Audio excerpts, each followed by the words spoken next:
10 out of 10 in the right place at the right time. A teenager saved the life of another stranger who was just jogging down the road. Valerie Boyd has her story.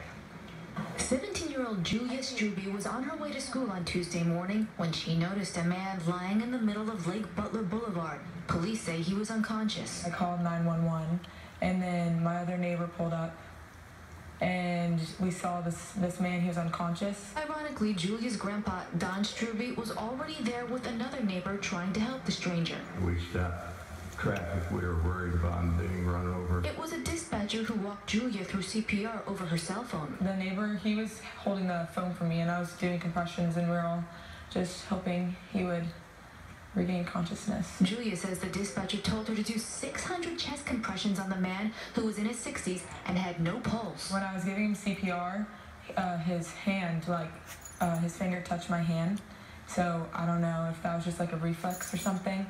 And then I was just doing that till the ambulance arrived. Finally, they said, well, we feel a pulse. So it was like, being there for a birth, it's life happening. So we're just grateful and send prayers that he recovers. Julia says she learned all about CPR in the 10th grade and is even on the sports medicine team here at Olympia High School. So for football, if there's an injury, we'll take their injury. But this was no ordinary injury, and even Windermere's police chief says Julia is a hero. She's 17 years old, and when people are faced with a crisis and a tense and difficult situation, you never know how you're going to react. And I just think that she's to be commended for her efforts. Julia's grandpa agrees. Julia jumped right in. We couldn't have been prouder than we were.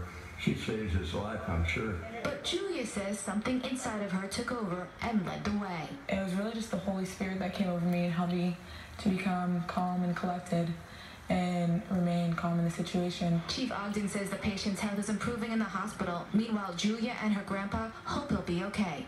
In Windermere, Valerie Boyd. Well, I've been praying for him and his family. Fox 35 News.